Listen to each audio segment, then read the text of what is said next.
బ్రహ్మర్షి పితామహ పత్రి గారికి ఆత్మ ప్రణామాలు సమర్పిస్తూ ఈరోజు సెషన్ ప్రారంభిద్దాం. Spiritual radar. స్పిరిచువల్ రాడార్ అంటే ఏంటి? రాడార్ అంటే ముందుగా పసిగట్టే శక్తి. సైన్స్ అండ్ టెక్నాలజీలో వింటాం ఈ పేరుని. రాడార్ అంటే అది పసిగడుతుంది అన్నమాట. దానికి మన sensing power, technical sensing power. అలాగే మనలో కూడా సెన్సింగ్ పవర్ ఉంది. మనలో కూడా ఒక రాడార్ ఉంది. మనలో ఒక రాడార్ వ్యవస్థ ఉంది.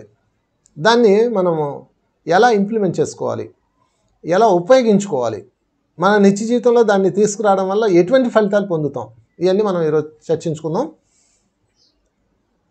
దీన్నే మనం ప్రిడిక్షన్స్ అని కూడా అంటాం, జాతకాలు అని కూడా అంటాం. రకరకాల పదాలు, రకరకాల పేర్లు. వీటన్నిటికన్నా సింపుల్గా నేను మీకు అర్థమయ్యేలా చెప్తాను ఈరోజు. ఎవరి దగ్గరికి వెళ్లకుండా, ఎటువంటి డబ్బులు ఖర్చు పెట్టకుండా, ఎటువంటి క్రతువు చేయకుండా మనకి రాబోయేదాన్ని పసిగట్టి దాన్ని మార్పు చేసుకోవడమే రాడార్ వ్యవస్థ. అదే స్పిరిచువల్ రాడార్. మీకు ఇది చెప్పాలంటే అర్జునుడు అడుగుతాడు కృష్ణుని, కృష్ణ కర్మని తప్పించుకోలేమా అంటాడు. అర్జున, కర్మ అన్నది వింటి నుంచి వదిలిన బాణం వంటిది, దానిని ఎవరూ తప్పించలేరు, కానీ తప్పించుకోవచ్చు అంటాడు. చూడండి ఎంత లోతుగా ఉంది ఈ పదం.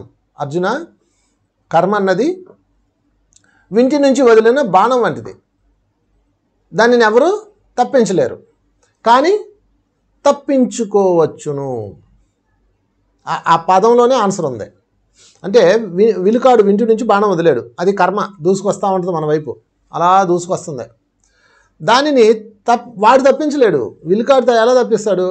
బాణం ఎలమాకంటే అవదో, ఆ కంట్రోలింగ్ అంతా అయిపోతుంది, దాటిపోతుంది. ఒకసారి రిలీజ్ అయ్యాక దాన్ని ఏం చేయలేము. కానీ అది మన వైపు వస్తున్నప్పుడు మనం తప్పించుకోవచ్చు, పక్కకు జరిగితే చాలు. ఆ పక్కకు జరగడం పేరే జ్ఞానము. అందుకే జ్ఞానాగ్ని దగ్ధ కర్మాణం అంటారు. ఓకే అండి. సో ఈ పక్కకు తప్పించుకోవడం అన్నది కనుక మనం నేర్చుకోగలిగితే, మన స్పిరిచువల్ రాడార్ యాక్టివేషన్ చేసుకోగలిగితే, ఆ పక్కకు తప్పించుకోవడం అన్నది మనకు తెలిసిపోద్ది. ఈరోజు ఈ పాయింట్ మీద చెప్పుకుందాం. అది చెప్పుకోవాలంటే అసలు ముందు మనకు బాణం వేసేది ఎవడో అది తెలుసుకోవాలి. బాణం ఎందుకు వేస్తాడు ఎవడైనా? మనం ఏదైనా చేస్తేనే కదా బాణం వేస్తాడు. ఎవడు ఊరికే బాణం వేయడు కదా. వాడి దగ్గర బాణం ఉందా, నీకు ఊరికే వేస్తారేంటి? వేయరు కదా. వాడు మనకు బాణం ఎందుకు వేసాడు అన్న అవగాహనలోకి వెళ్తేనే బాణం విషయం మీకు తెలుస్తుంది మై డియర్ ఫ్రెండ్స్. అంటే మనల్ని మనం వెనకేసుకురాకుండా, నేను ఏదో చేశాను కాబట్టే నాకు ఈ సమస్య వచ్చినది లేకపోతే వస్తున్నది అని మీరు తెలుసుకోగలగాలి. మిమ్మల్ని మీరు చెక్ చేసుకోగలగాలి, విచారణ చేసుకోగలగాలి. షిరిడి సాయి అంటారు, ఈ దుఃఖం ఎందుకు అవతరించింది, ఈ బాధలు ఎందుకు వచ్చినాయి, అనేక జన్మల కింద చేసిన పనులు ఏంటి అని ఎవరికి వారు విచారణ ఆరంభించాలి అంటారు. విచారణ అంటే పరిశోధన అన్నమాట. అప్పుడు మీకు పనిచేస్తుంది. లేకపోతే రాడార్ వ్యవస్థ పనిచేయదు. రాడార్ వ్యవస్థ పనిచేయాలంటే కరెంట్ కావాలి. కరెంట్ అంటే ఏంటంటే ఇక్కడ రియలైజేషన్. మనలో రియలైజేషన్ ఉన్నప్పుడే రాడార్ వ్యవస్థ యాక్టివ్ అవుతుంది. రాడార్ వ్యవస్థ యాక్టివ్ అవ్వడానికి పెద్ద సాధన కూడా అక్కర్లా. అసలు రాడార్ వ్యవస్థ ప్రతి దానిలోనూ ఉంటుంది, ప్రతి ఒక్క జంతువుకు కూడా ఉంటుంది. మీకు తెలుసో లేదో ఫ్రెండ్స్, చచ్చిపోయిన పావుని మీరు చూసారా? చంపిన పావును చూశారు. అంటే ఎవరో కొట్టి చంపితే చచ్చిపోయి ఉంటుందా, దాన్ని చూశారు. సహజంగా చనిపోయిన పామును కానీ, సహజంగా చనిపోయిన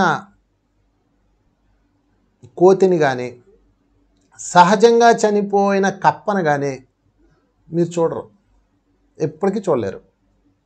ఎందుకు చెప్పమంటారా?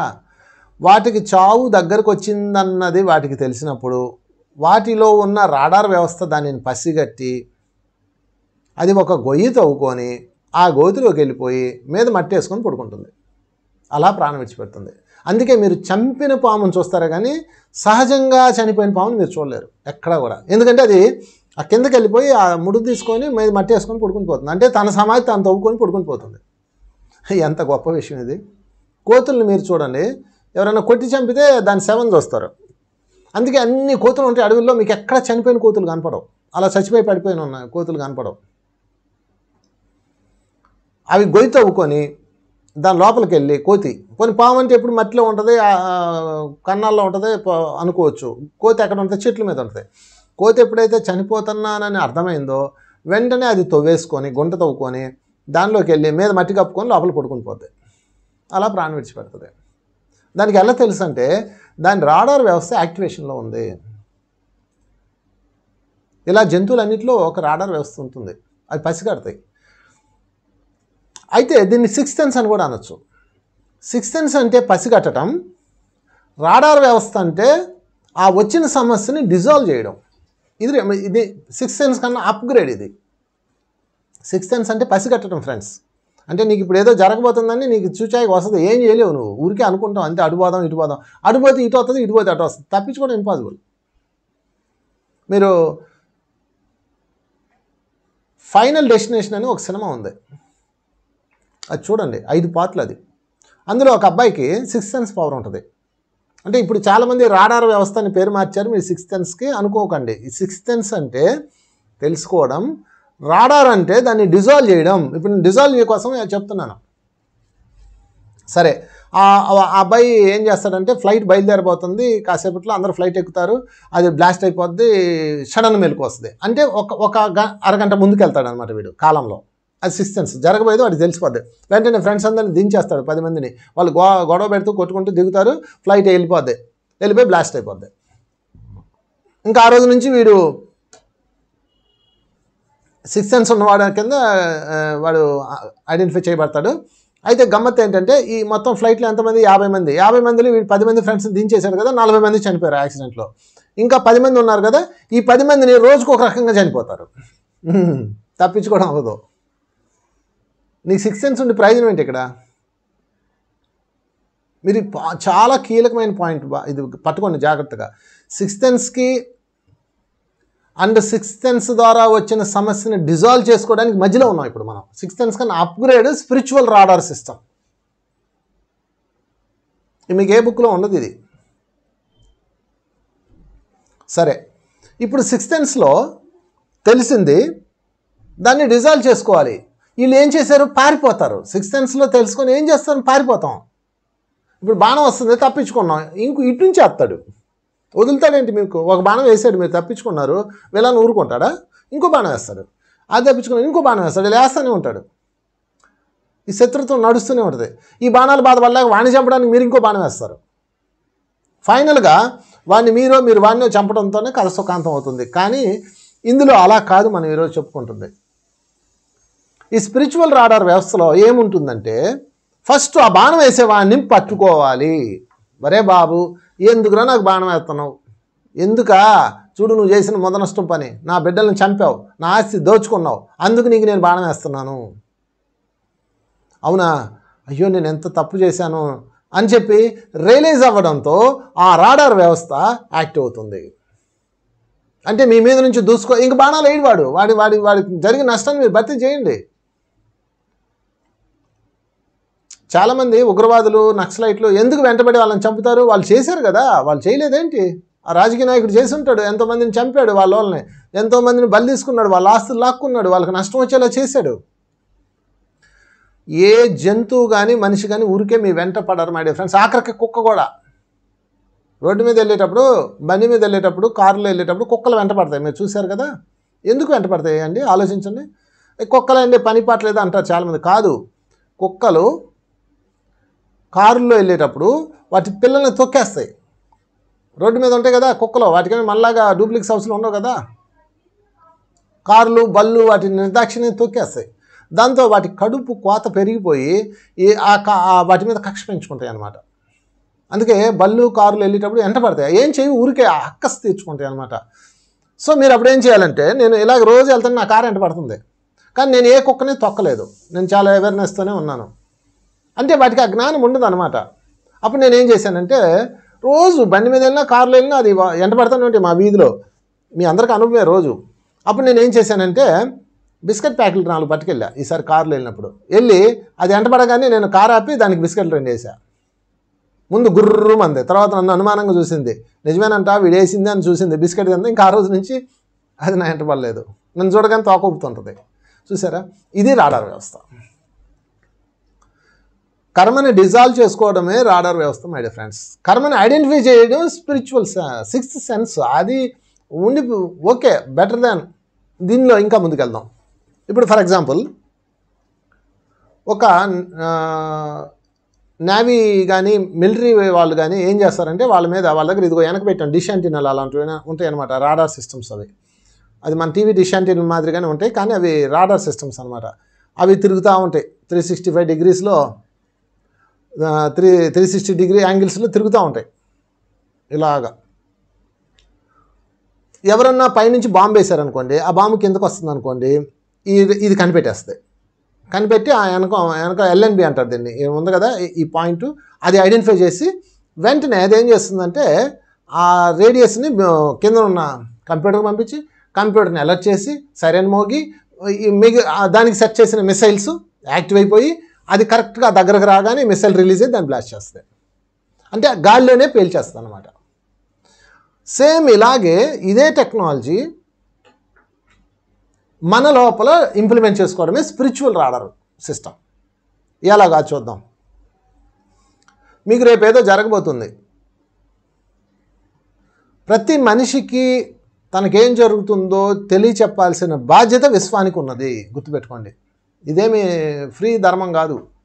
ఇంకా క్లియర్గా చెప్పాలంటే మీకు ఒక నేరస్తుడు ఉన్నాడు, వాడికి ఉరిశిక్ష వేశారు లేదా జైలు వేశారు. వాడిని ఏం చేస్తారు జడ్జి లాస్ట్లో తీర్పు ఇచ్చేటప్పుడు బోన్లో నుంచోబెట్టి ఈ నేరస్తుడు ఈ నేరం చేసిన కారణంగా ఇతనికి 10 సంవత్సరాల కఠిన కారాగార శిక్ష విధించడమైనది అని చెప్తారా చెప్పరా? లేదా ఇతనికి ప్రాణం పోయినంత వరకు ఉరి తీయడానికి నిశ్చయమైనది చెప్తారు లేరా? వాడి ముందే చెప్తారు. వాడు అప్పుడు చెప్పిన తర్వాత నాయనా నువ్వు చెప్పుకోవాల్సింది ఏమైనా ఉందా అని లాస్ట్లో మళ్ళీ అడుగుతారు. నేను చేయలేదండి అది ఏదో చెప్తారు. ఇంక సరే తర్వాత వాళ్ళని జైల్లో వేసి వాళ్ళ పనిష్మెంట్ని వాళ్ళకి ఇస్తారు. అంటే చెప్తారా చెప్పరా అది అర్థం చేసుకోండి. చెప్తారు.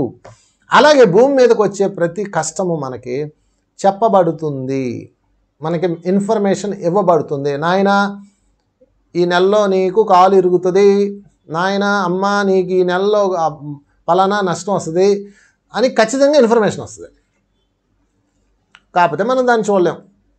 ఎందుకంటే ఎలా ఇస్తారు ఇన్ఫర్మేషను? ఫోన్ ద్వారా ఇస్తారా? సరే మీకు ఫోన్ ద్వారా మెసేజ్ వచ్చింది, టింగ్ టింగ్ టింగ్, అమ్మ నువ్వు గత జన్మలో ఇదిగో డజన్ కోళ్ళు తిన్నావు కాబట్టి ఆ పాపం పెరిగిపోయింది, ఈ మధ్యకాలంలో ఒక ముదనష్ట పని చేసావు, ఇంకోళ్ళని ఏమన్నా హింసించావు కనుక అంతా కలిపేసి మొత్తం నీకు బార్డర్ దాటిపోయింది, నీ పాపం పండింది, నీకు క్యాన్సర్ అన్న జబ్బుని ఇస్తున్నాము అని ఫోన్లో మెసేజ్ ఇచ్చారనుకోండి. మీరు ఏం చేస్తారు?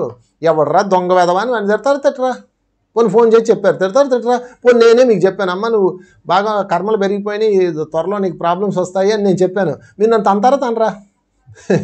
అంటే మనిషి తన జీవితం ఏమాత్రం కష్టం రావడాన్ని అంగీకరించడు. వీడి బోడి అంగీకారం ఉంటే ఏంటి, ఉండకపోతే ఏంటి, ప్రకృతి తన పని తను చేసుకెళ్ళిపోద్ది. ఇందాక బోన్లో ముద్దాయి నాయన నువ్వు నేరం చేశావు, ఇద్దరిని నిర్దాక్షిణ్యంగా చంపావు కనుక నీకు కఠినమైన కారాగార శిక్ష యావజ్జీవ ఖైదు విధించడమైనది అనగానే వాడు ఏమంటాడు? నేను అమాయకునండి, నేను కాదండి, వాడు నా మీదకి వచ్చాడు కూడా చంపానండి, ఏదో చెప్తాడు. వాడి వెర్షన్ వాడికి ఉంటుంది. కోర్టు వినదు. లెట్స్ టేక్ అంటది, అంతే. టేక్ హిమ్ అవే అంటది. అప్పుడు పోలీసులు వచ్చి వాడిని కట్టేసి సంఖ్యలు వేసి తీసుకెళ్తారు. Same to same friends. అందుకని ఇక్కడ మనం చేయాల్సింది ఏంటంటే ఫస్ట్ విశ్వాన్ని విశ్వసించండి. కోర్టే ఇంత పవర్ఫుల్. నిజంగా మన భారతదేశపు చట్టంలో ఉన్న కోర్టు ఎంత పవర్ఫుల్ తెలుసా ఫ్రెండ్స్? మీరు ఎవడన్నా హత్య చేశాడని వెళ్ళగానే వెంటనే జైలు వేస్తారు అనుకున్నారు ఏంటి? ఫర్ ఎగ్జాంపుల్ మీరే కోర్టుకు వెళ్ళి నేను ఎవరినో హత్య చేశానండి అంటే మేము లోపల వేయరు. మీరు ఎవరిని చంపారు, ఎప్పుడు చంపారు, ఏ కత్తి వాడారు, శవం ఏది, ఇవన్నీ ప్రూఫ్ అయితేనే మేము జైల్లో వేస్తారు. మీరు చెప్పినా వేయరు. కొంతమంది అనుకుంటారు మేము అలా అనుకోవడం వల్ల కష్టాలు వచ్చినాయండి, మన భావనలో అలా ఉండడం వల్ల కష్టాలు వచ్చినాయండి, మన భావనలో రోగం వస్తుందని ఉండడం వల్ల రోగం వచ్చిందని అంటారు. అట్లేముండదు ఫ్రెండ్స్. మీరు అనుకున్నా రాదు, అనుకోకపోయినా ఆగదు. మీ యొక్క అది కొంతవరకు కొన్ని చిన్న చిన్న సమస్యలు, నేను దాని గురించి మాట్లాడలేదు ఈరోజు. చిన్న చిన్న సమస్యలు, తలనొప్పులు, నడువు నొప్పులు, ముక్కు నొప్పులు, సీదులు ఇవన్నీ పక్కన పెట్టేద్దాం. The power of death points అవి రాడార్ సిస్టమ్ ద్వారా మనం పట్టుకోవాలి. కోర్టులో ఎలాగైతే చెప్తారో మన ఆత్మకు కూడా చెప్తారు, నాయన ఈ నెలలో నీకు ఇవ్వబడుతుందని.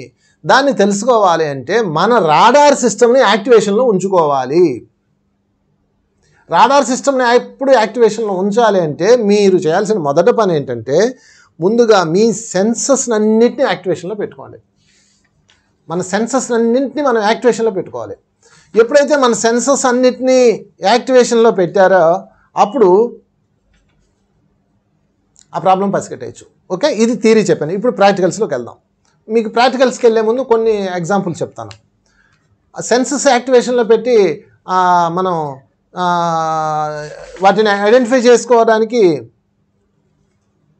బెస్ట్ మార్గం థర్డ్ ఐ పవర్.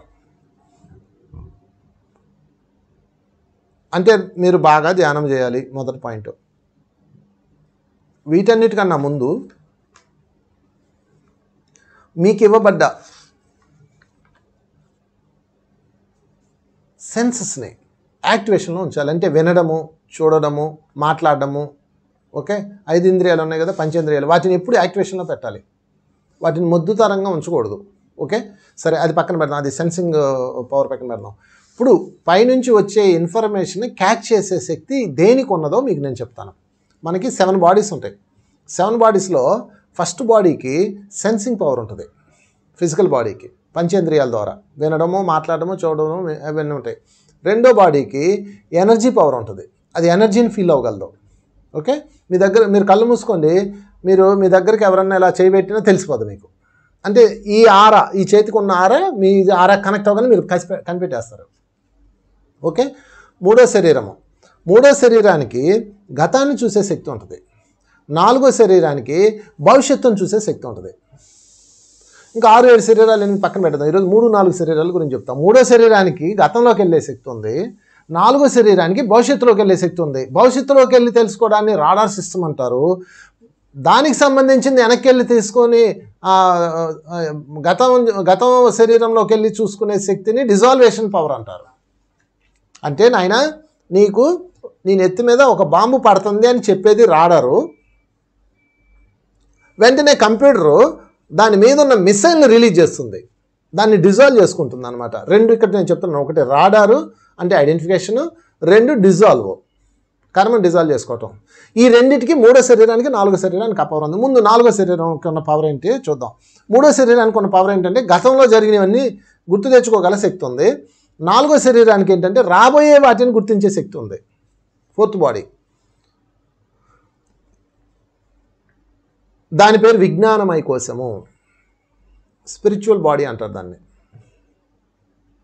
ఓకే, చాలా టఫ్ సబ్జెక్ట్ ఇది, కేర్ఫుల్గా వినండి ఫ్రెండ్స్. మనకున్న శరీరాల్లో అన్నమయ కోశము, ప్రాణమయ కోశము, మనోమయ కోశము, ఆనందమయ కోశము, విజ్ఞానమయ కోశము, విశ్వమయ కోశము, నిర్వాణమయ కోశము, 7 శరీరాలు. ఓకే, అన్నమయ కోశంకి ఏ పవర్ ఉంది అంటే టచింగ్ పవర్ ఉంది.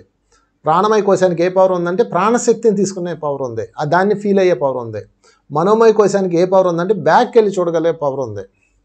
ఆనందమయ కోశానికి ఏం పవర్ ఉందంటే ఫ్యూచర్ని తెలుసుకోగల పవర్ ఉంది. విజ్ఞానమయ కోశానికి ఏముందంటే ఫ్యూచర్కి యూనివర్స్కి సంబంధించిన బ్యాక్కి వెళ్ళే పవర్ ఉంది.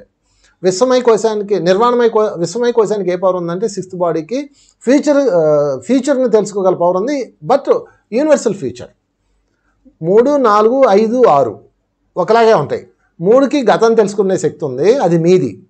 4కి భవిష్యత్తును తెలుసుకునే శక్తి ఉంది, అది మీది. 5కి గతాన్ని తెలుసుకునే శక్తి ఉంది, యూనివర్స్ది, అంటే వేరే వాళ్ళది. 6కి భవిష్యత్తు తెలుసుకునే శక్తి ఉంది, అది కూడా యూనివర్స్దే. అందుకని ఇవన్నీ పక్కన పెట్టేసి 3, 4 తీసుకున్నాం ఈరోజు. ఎందుకంటే ముందు మన సంగతి మనం చూసుకుందాం. 3వ శరీరం ద్వారా వచ్చే శక్తితో మీరు డిజాల్వ్ చేసుకోవచ్చు. 4వ శరీరం ద్వారా వచ్చే శక్తితో చూడొచ్చు. ఇంతవరకు వెళ్దాం. ముందు 3, 4, 2 చెప్తాను మీకు ఈరోజు. సో ఈ 4వ శరీరాన్ని కానీ 3వ శరీరాన్ని కానీ ఎలా యాక్టివ్ చేసుకోవాలంటే దానికి ద బెస్ట్ మెథడ్ మెడిటేషన్. ఎప్పుడు ఎంటీ మైండ్తో ఉండడము. సింపుల్ అండి. మీరు టీవీ చూస్తూ ఉన్నారు, ఇలాగా టీవీ సీరియల్లో లేకపోతే ఏదో మంచి ఇంట్రెస్టింగ్ టాపిక్ వస్తుంది, మీరు ఇంట్రెస్టింగ్ చూస్తుంటారు, వెనక నుంచి ఎవడ వెళ్ళినా మనకు తెలియదు. ఎందుకని మన తాలూకా సెన్సింగ్ అంతా ఎక్కడ పెట్టేశాం. ఓకే, వెనక నుంచి దొంగోడాలని ఎవడన్నా వీళ్ళు దోచుకోలేకపోయి ఏమన్నామని మనం నోరు తెచ్చుకొని చూస్తుంటాం. అదే ఇంట్రెస్టింగ్గా ఇటు చూస్తూ ఇటువైపు అన్నిటి మీద మనం అబ్జర్వేషన్ ఉంచామనుకోండి, అప్పుడు ఇటు తెలుస్తుంది. కానీ ఆ పవర్ ఉంది మనకి. ఇప్పుడు మీరు చూడు, నాయక చూస్తున్నారు, ఇదిగో మీ పక్కన ఇలా మీరు చిటికేసుకోండి, మీకు ఈ చిటికేస్తుంది తెలుస్తుంది. ఇటు చూస్తున్నారు అంటే మనం 5 డైమెన్షన్ చూడగల శక్తి ఉంది. కాకపోతే మనం దాని మీద అవేర్నెస్ పెట్టాం అంతే. అందుకని దీనికి థర్డ్ అండ్ ఫోర్త్ బాడీస్కి ఫస్ట్ చేయాల్సింది ఏంటంటే అవేర్నెస్ పెంచాలి. అంటే శూన్యస్థితిలోకి బాగా వెళ్ళాలి మీరు. అంటే రోజు 1 గంటను ధ్యానం చేయాలి. దీన్ని నేను కళలతో లింక్ చేసి చెప్తాను మీకు, ఎందుకంటే కళల ద్వారా తెలుసుకోవడం ఈజీ. సో ఫోర్త్ బాడీ ద్వారా ఏం జరగబోతుందో మీకు తెలుస్తుంది. కళల్లో పంపిస్తారు మాస్టర్స్ మీకు. మ్యాక్సిమం మీ కళలు అందుకే వస్తాయి, యాక్సిడెంట్ అవుతున్నట్లు ఇవన్నీ వస్తుంటాయి అనమాట. అందుకని మీకు వచ్చే ఒక కళ వచ్చిందనుకోండి, ఆ కళ యాక్సిడెంట్ అయినట్టు కనిపించింది అనుకోండి, ప్రజెంటా ఫాస్ట్ అని ఫస్ట్ ఒక పాయింట్ ఐడెంటిఫై చేసుకోండి. ప్రజెంటా ఫాస్ట్ ఇప్పుడు మీకు వచ్చింది, ప్రజెంట్కి సంబంధించిన వ్యక్తులు కనపడ్డారు, మీ భర్త కనపడ్డారు, మీ పిల్లలు కనపడ్డారు, ఎవరెవరు కనపడ్డారు అంటే అది రాబోతున్నది. ఇప్పటివరకు ఏమైనా జరిగిందా, జరగలేదు అంటే రాబోతున్నది. So friends, third body fourth body మీద లోపలికి వెళ్తే మనకి స్పిరిచువల్ రాడార్ సిస్టమ్ని యాక్టివేషన్ ఎలా తెలుస్తుందని చెప్పుకున్నాం కదా. మళ్ళీ ఇంకొంచెం ముందుకెళ్దాం. మీకు ఒక్కొక్క ఎగ్జాంపుల్ చెప్పి దాని మీద నేను మీకు క్లారిటీ ఇస్తాను. ఒక అమ్మాయికి ఒక కళ వచ్చింది. ఆ కళలో ఒక బాబా కనపడి నీకు క్యాన్సర్ వస్తుంది అని చెప్పాడు. ఓకే, 1 మంత్ తర్వాత ఆ అమ్మాయికి హెల్త్ ప్రాబ్లం వచ్చింది. ఓకే, హాస్పిటల్కి వెళ్తే క్యాన్సర్ అని చెప్పారు. అప్పుడు అర్థమైంది ఆమెకి నెల క్రితం వచ్చిన కళ నిజమైంది అని. ఇక్కడ వచ్చిన చిక్కు ఏంటంటే చాలామందికి ఇలా కళలు వస్తుంటాయి, అందుకని అన్నిటికీ భయపడుతుంటారు. అందుకని మీరు ఫస్ట్ ఏం చేయాలంటే ఆ కళల్ని ఫిల్టర్ చేసుకోవాలి. ఈ అమ్మాయి 1 మంత్ క్రితమే ఆ కళ వచ్చిన వెంటనే కళలో నాకు క్యాన్సర్ వస్తుంది అని ఎవరో తెలిసిన మరుక్షణమే ఏం చేయాలి అంటే రాడార్ని యాక్టివ్ చేయాలి. అంటే బాంబు పడుతుంది అని తెలిస్తే నేలే అని కూర్చుంది, అది నెత్తి మీద డామర్ పడింది. చాలామంది అంటారు అవన్నీ వేస్ట్, నీ ఊహల ద్వారా వచ్చినాయి అంటారు. ఊహల ద్వారా కళలు వస్తాయి, నేను ఒప్పుకుంటాను దానికి. చింతిత జాములు ఆలోచనల ద్వారా వస్తాయి, వ్యాధి జాములు శరీరంలో అనారోగ్యం ఉన్నప్పుడు కళలు వస్తాయి. ఈ 2 పక్కన పెట్టండి. యాదృచ్ఛిక జాములు మీకు ఒకటే గుర్తు, బండ గుర్తు, అది బాగా గుర్తుండిపోద్ది. ఊహల ద్వారా వచ్చినవి, టెన్షన్ ద్వారా వచ్చినవి, ఆలోచనల ద్వారా వచ్చినవి కరిగిపోతాయి. 2 రోజులైనా 3 రోజులైనా వారమైనా 10 రోజులైనా ఆ కళ మీ కళ్ళ ముందే ఉంది అంటే గుర్తుపెట్టుకోండి, that is came from ever universe. నేను ఎత్తిన పడబోతున్న బాంబు. ఓకే, 2 రకాలుగా వస్తాయి, గుడ్ ఆర్ బ్యాడ్. ఇల్లు కట్టుకోబోతున్నావు అని వస్తుంది మీకు. బాగా బండ గుర్తు ఇందులో చెప్పాను, బాగా గుర్తుండిపోద్ది. మీరు వెంటనే ఏం చేయాలంటే అలాంటి కళ వచ్చినప్పుడు ధ్యానంలో కూర్చొని, అంటే ఇప్పుడు ఏ బాడీకి వచ్చింది కళ, 4వ బాడీకి వచ్చింది.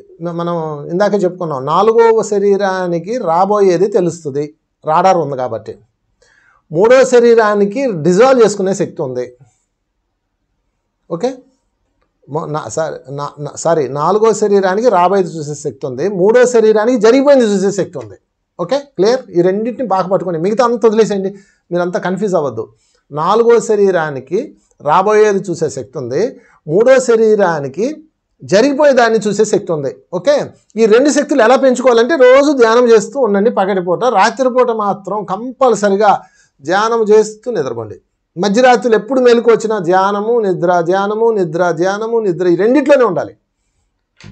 అప్పుడు వచ్చే కళల్లో పర్ఫెక్షన్ ఉంటుంది. అప్పుడు ఆలోచన ద్వారా కళలు రావు. సరే, ఇప్పుడు ఏమో క్యాన్సర్ వచ్చింది కదా, కరెక్ట్గా 1 మంత్ తను పట్టించుకోవాలి, లైట్ తీసుకుంది, ఏదో ఆలోచనతో వస్తాయిలే అనుకుంది. ఆలోచనలతో వచ్చేవి గుర్తుండవు, అదే మీకు బండ గుర్తు.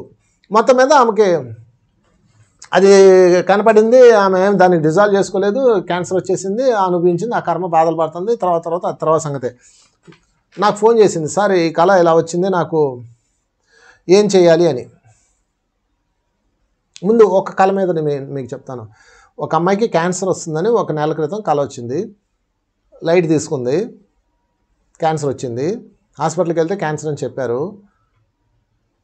ఆ తర్వాత ఆమె ఏం చేసిందంటే, 1 నెల క్రితమే నాకు నా బాబా కల్లో కనపడి చెప్పాడు, నేను పట్టించుకోలేదు, ఏంటి ఇది అని చెప్పితే ఆమెకు నేను దొరికాను ఎక్కడో నాకు చెప్పారు, పలానా మాస్టర్ కళ్ళ మీద చెప్తారంటే ఆమె నాకు ఫోన్ చేసింది. సార్ నేను కళ్ళలో చూసినట్టుగానే నాకు క్యాన్సర్ వచ్చింది సార్, ఇప్పుడు నేను క్యాన్సర్తో బాధపడుతున్నాను సార్, ఏం చేయాలి సార్ అని ఉంది.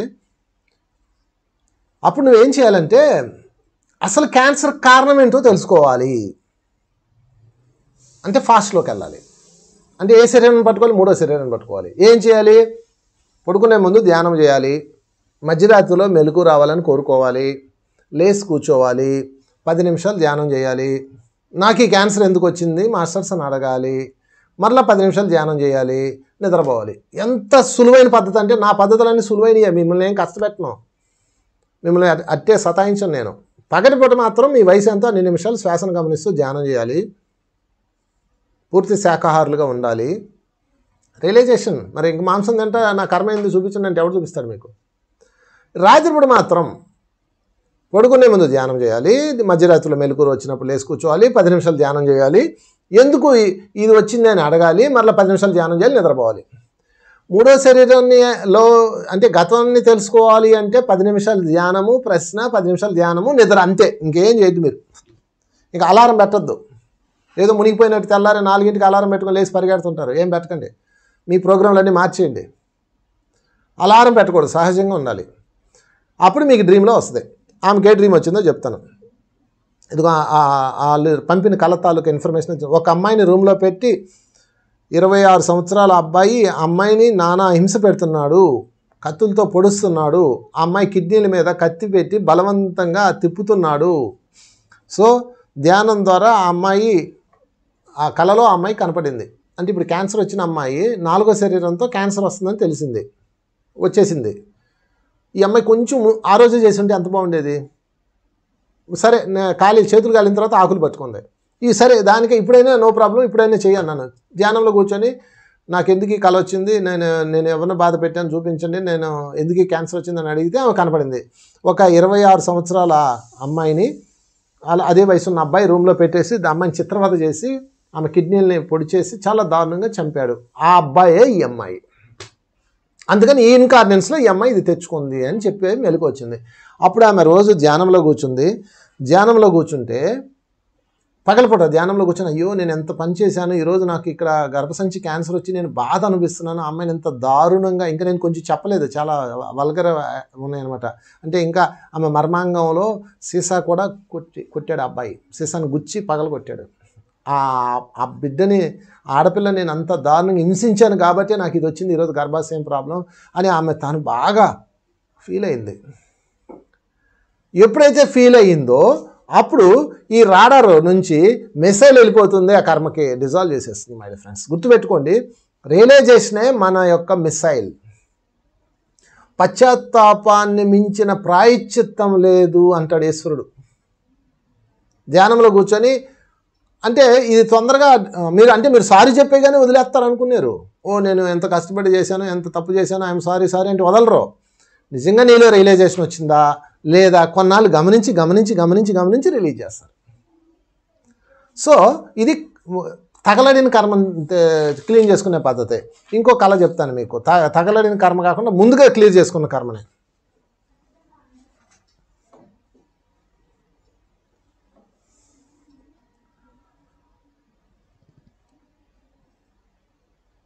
ఇంకో కళ చెప్తాను చూడండి. ఒక అతనికి ఒక కళ వచ్చింది. ఆ కళలో నడుచుకొని వెళ్తుంటే అతను బోర్లా పడ్డాడు. అతని కాలు 2 ముక్కలుగా కనిపించింది, 2 ముక్కలు అయిపోయింది. కళ్ళలో పెయిన్ ఏమి ఉండదు. అక్కడ మెలకు వచ్చింది. మెలకు వస్తే అతను ఏం చేశాడంటే వెంటనే నాకు ఫోన్ చేశాడు, సార్ నాకు ఇలా వచ్చింది సార్ అని. అది ఎందుకు వచ్చిందో తెలుసుకో అన్నాను. 4వ శరీరం ద్వారా ఎందుకు వచ్చిందో తెలుస్తుంది. దాన్ని ఎలా డిజాల్వ్ చేసుకోవాలో తెలియాల్సింది 2వ శరీరం, సరే 3వ శరీరం. అప్పుడు ధ్యానంలో కూర్చొని నాకు ఇవాళ ఒక కళ వచ్చింది మాస్టర్స్, నా కాలు ఇరిగిపోయినట్టు కళ వచ్చింది అంటే రాబోతుందన్న విషయం నాకు అర్థమైంది. ఎందుకంటే అది ప్రజెంట్కి సంబంధించిన వ్యక్తులు కనిపించారు కళ్ళలో, నాకు కనిపిస్తుంది. సో నేను ఎవరినో బాధ పెట్టాను, అయితే నేను దానికి క్షమాపణ చెప్పుకుంటున్నాను, నేను ఎవరినో బాధించానో దయచేసి చూపించండి అని 2వ రోజు అడగమన్నాను. కరెక్ట్గా అతను అలాగే 2వ రోజు ధ్యానంలో కూర్చొని అడిగితే రాలేదు, 3 రాలా, 4 రాలా, 5వ రోజుకు ఒక డ్రీమ్ వచ్చింది. 5వ రోజు ఒక చిన్న పిల్లవాడిని చెరుకు మిషన్ తిప్పుతారే అందులో ఒక చిన్న పిల్లవాడి కాళ్ళు పెట్టి వీడు తిప్పుతున్నాడు. వాడి కాళ్ళు నుజ్జు నుజ్జు చేశాడు ఒక పిల్లవాడి, ఒక కిరాతకుడు, వాడే వీడు అనమాట. అప్పుడు రోజు ధ్యానంలో కూర్చొని అయ్యో నేను ఆ బిడ్డని ఎంత కష్టపెట్టాను, నేను ఎంత తప్పు చేశాను, నేను ఎంత దారుణమైన పని చేశాను, masters I'm sorry, please excuse me అని రోజు ఫీల్ అవుతూ ఉన్నాడు.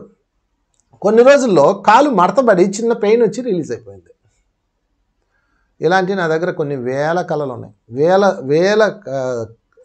మంది డిజాల్వ్ చేసుకున్న సమస్యలు ఉన్నాయి ఫ్రెండ్స్. ఒకటి మాత్రం నిజం, సమస్య పైనుంచి కిందకు వచ్చి నెత్తి మీద పడిన తర్వాత బాగు చేసుకోవటం కర్మ, క్లీన్ చేసుకునే పద్ధతి. అసలు రాకముందే దాన్ని గాల్లోనే పెట్టి అక్కడే రియలైజ్ అవ్వడం, అక్కడే దాన్ని అనుభవించేసేయడం, అక్కడే పశ్చాత్తాపం చెందడం రాడార్ సిస్టమ్. ఇది ఫోర్త్ బాడీతో చేసేది. కనుక ఈరోజు నుంచి మీరు ఏం చేయాలంటే కంపల్సరిగా పడుకునే ముందు ధ్యానం చేయండి. మధ్యరాత్రిలో మెలకు వస్తుందో లేచి కూర్చోండి. ఫోర్త్ బాడీ యాక్టివ్ చేసుకోవాలంటే ఒక టెక్నిక్ చెప్తున్నాను. 36 బ్రెత్స్ కౌంట్ చేయండి. మాస్టర్స్ జ్ఞానం ఇవ్వండి అని అడగండి. లేదా మీకు ఇంకా డౌట్ ఉందా, నాకు ఏమైనా సంచిత కర్మలు ఏమైనా ఉన్నాయో చూపించండి, రాబోయే కర్మలు ఏమైనా ఉన్నాయో చూపించండి అని అడగండి. మరలా 36 బ్రెత్స్ కౌంట్ చేయండి, నిద్రపోండి. బ్రెత్స్ కౌంటింగ్ ఇబ్బంది అయినా పర్వాలా, మీరు ధ్యానము నిద్ర వాటిలోనే ఉండాలి. బట్ ఎక్కడో చోట ఒక సంకల్పం రిలీజ్ చేయండి. ఆ మధ్యలో నాకేమన్నా దుష్కర్మలు రాబోతున్నాయో చూపించండి అని అడగండి.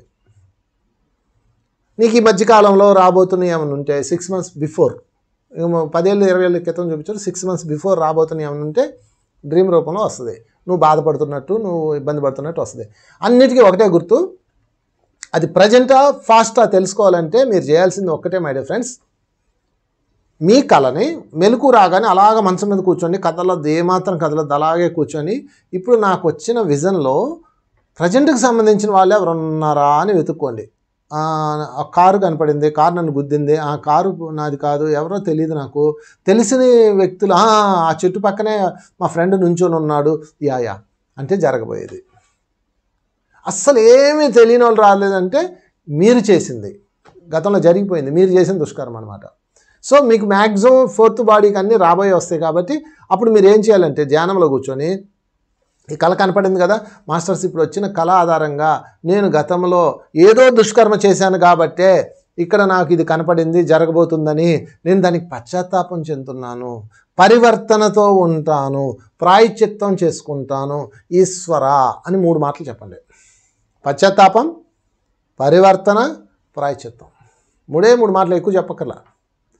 నేను గుడి కట్టేస్తాను, అది చేస్తాను, ఇది చేస్తాను, ఏం అక్కర్లా. పశ్చాత్తాపం, గతంలో చేశాను, అయ్యో ఏం చేయకపోతే నాకు ఇది వస్తే పశ్చాత్తాపం. పరివర్తన అంటే రియలైజేషన్, ఇంకా నేను మాటలతో చేతలతో ఎవరిని జీవిని హింసించను, మాంసం తినను, ఎవరిని బాధ పెట్టను. ప్రాయశ్చిత్తం, సేవ, వీలైనంత సేవ చేస్తాను. గుర్తుపెట్టుకొని మీ కళలో ఏ జంతువు అన్నా కష్టపడుతూ కనపడితే ఆ జంతువుని మీరు హింసించారని అర్థం. దానిని మీ నిత్య జీవితంలో దానిని మీరు ప్రొటెక్ట్ చేయాలి. అంటే ఫర్ ఎగ్జాంపుల్ మీ కుక్కల వెంటబడుతున్నట్టు కనపడింది అనుకోండి, మీరు నిత్య జీవితంలో కుక్కలతో స్నేహం చేయాలి, వాటికి బిస్కెట్లు వేయాలి, అలాగనమాట. డిజాల్వ్ చేసుకోవాలి సేవ ద్వారా. ఓకే, సో ఫ్రెండ్స్, స్పిరిచువల్ రాడార్లో ముందు అసలు ఫస్ట్ రాడార్ని యాక్టివ్ చేసుకోండి. యాక్టివ్ చేసుకోవడానికి సింపుల్ టెక్నిక్కే చెప్పాను నేను, పెద్ద టెక్నిక్ ఏం కాదు. పడుకునే ముందు ధ్యానము, మధ్యరాత్రిలో మెలకువ, ధ్యానము, మీరేమైనా ప్రశ్న అడుగుతుంటే అడగండి, లేకపోతే జ్ఞానం ఏమైనా అడగండి. 36 బ్రెత్ చేస్తే ఇంకా పవర్ఫుల్గా ఉంటారు. 36 శ్వాసలు కనుక మీరు చేయగలిగితే అది చాలా పవర్ఫుల్ పిక్చర్ వస్తుంది.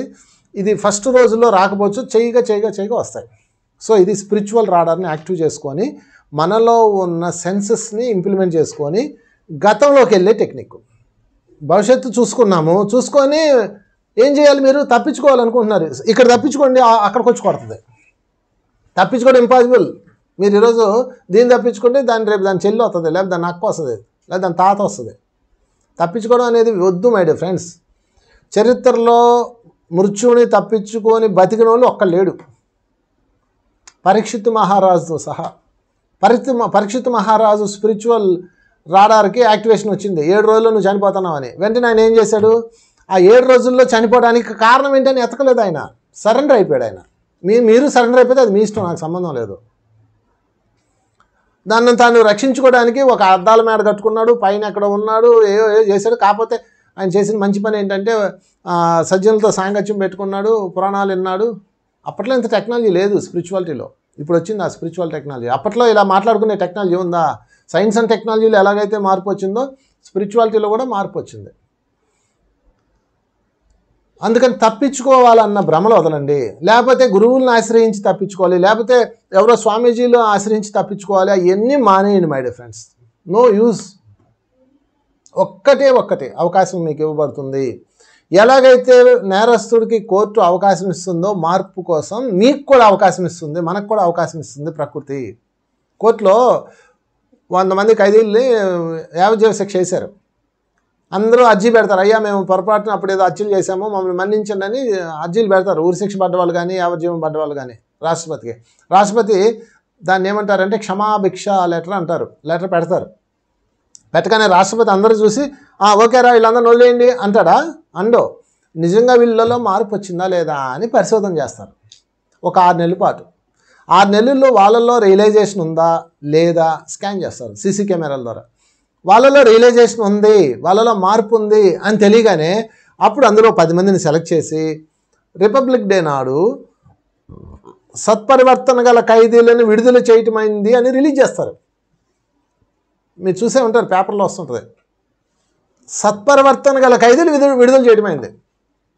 అలాగే మనం కూడా గతంలో హత్యలు చేసి ఉండొచ్చు, ఎన్నెన్నో గర్మలు చేసి ఉండొచ్చు, అవి మీకు ఈ జన్మలో వస్తున్నాయన్న విషయం మీకు తెలుసుకొని ధ్యానంలో కూర్చొని పశ్చాత్తాపం, ఈశ్వరా నేను గతంలో ఎంత బాధ పెట్టానో నేను చూస్తున్నాను, పశ్చాత్తాపం చెందుతున్నాను. గుర్తుపెట్టుకోండి, plus into plus is equal to minus. ఇక్కడ మీరు పడుతున్న బాధ ప్లస్. ఒక బాధ అనిపిస్తున్నారు కదా, ఈ క్యాన్సర్ అబ్బా లేకపోతే ఈ జబ్బు అబ్బా లేకపోతే అది ఇది, ఆ బాధని మీరు ప్లస్గా భావించండి. వాళ్ళెంత బాధపడ్డారో కదా అని ఫీల్ అవ్వండి. ఎవరు ఏదో చేస్తే కదా ఇది వచ్చింది, మన చేతిలో అవతలోడు ఎంత బాధపడ్డాడో అని ఫీల్ అవ్వండి. ఈ ప్లస్ ఆ ప్లస్ ఒకే లెవెల్కి వెళ్ళాలి. 2 ప్లస్లు కలిసినప్పుడు కర్మ మైనస్ అయిపోతుంది. అలా కాకుండా దేవుడా ఉన్నావు అసలు ఏమన్యాయం చేసావు నాకు అంటారా? ఎవడికవడన్యాయం చేశాడు? రికార్డులు తీయండి, ప్రతి ఒక్క రికార్డు ఉంది ఇక్కడ, ప్రతి ఒక్క దానికి కారణం ఉంది. చాలా అమాయకంగా కనపడతాం మనకు. మనం అద్దంలో చూసుకుంటే అసలు మనల్ని మించిన అమాయకుడు ఉన్నాడు. చీమకు కూడా ఆన్ చేయలేదండి మనం. చాలా చేసామండి, చాలా కథలు ఉన్నాయండి. ఆకాశిక రికార్డ్స్ నిండా మన యొక్క చెత్త ఉందండి, చూసుకోండి కావలిస్తే. కొంతమంది ఆ బాధలు అనిపిస్తూ ఐఎమ్ హ్యాపీ అంటారు. ఊరికే అదంతా యాక్షన్. మీ ఇష్టం, యాక్షన్ చేస్తే చేసుకోండి, నాకు సంబంధం లేదు. రాడార్ సిస్టమ్ని యాక్టివ్ చేసుకొని రాబోయేదాన్ని మనం డిజాల్వ్ చేసుకునే అవకాశం ఉన్నది కాబట్టి నేను చెప్తున్నా. ఇది మీకైనా నాకైనా అందరికీ వర్తిస్తుంది ఇది. కనుక మై డియర్ ఫ్రెండ్స్, ఈరోజు నుంచి రాబోతున్న కర్మని చూసుకోండి. మొదటగా చూసుకున్న తర్వాత దానికి కారణమైన కర్మని అడగండి. ఇదంతా మీరు రాత్రిపూట నిద్ర ప్రాసెస్లోనే ధ్యానము, ప్రశ్న, ధ్యానము, నిద్ర, అంతే సింపుల్. కల్లో మీకు కనపడుతుంది. మెలకు వచ్చాక మీ కలలో బండ గుర్తు ఎవరన్నా జంతువు కానీ మనిషి కానీ బాధపడుతూ కనపడితే వాళ్ళకి క్షమాపణ చెప్పండి. మీ క్షమాపణ యొక్క తీవ్రతను బట్టి, మీ పశ్చాత్తాపం యొక్క రియలైజేషన్ బట్టి, పరివర్తన యొక్క ఒరిజినాలిటీని బట్టి, ప్రాయశ్చిత్తాన్ని బట్టి మొత్తం డిజాల్వ్ అయిపోతుంది. అక్కడ పశ్చాత్తాపం చెంది ఇక్కడ ఇతరులను పొడుస్తూ ఉంటే, మాటలతో చేతలతో జంతువులను చంపుకొని తింటూ ఉంటే రియలైజ్ అవుతుందా? రిలీజ్ చేస్తారా? మీరే చెప్పండి. జైల్లో ఉన్న ఖైదీ రాష్ట్రపతి లెటర్ పెట్టి వీడు పక్క ఖైదీలను కొడుతూ ఉన్నాడు అనుకోండి, రిలీజ్ చేస్తారా? మీరే చెప్పండి. సేమ్ అంతే. మనం కూడా జీవిత ఖైదీలము ఈ భూలోకంలో. ఇక్కడ కర్మలు పోగొట్టుకోవాలంటే ఒక్కటే మార్గము, రియలైజేషన్. ఇక ఉంగరాలు, స్తోత్రాలు, తర్వాత పూజలు, లేకపోతే అభిషేకాలు, ఇవన్నీ 10% ఉపశమనం అంతే. కర్మని దగ్ధం చేసుకోవాలి అంటే, మిస్సైల్ని రిలీజ్ చేయాలి అంటే ఒక్కటే పశ్చాత్తాపం, పరివర్తన, ప్రాయశ్చిత్తం. దట్ ఈజ్ కర్మ ప్రక్షాళన. సో ఇది ఫ్రెండ్స్ ఈరోజు క్లాస్.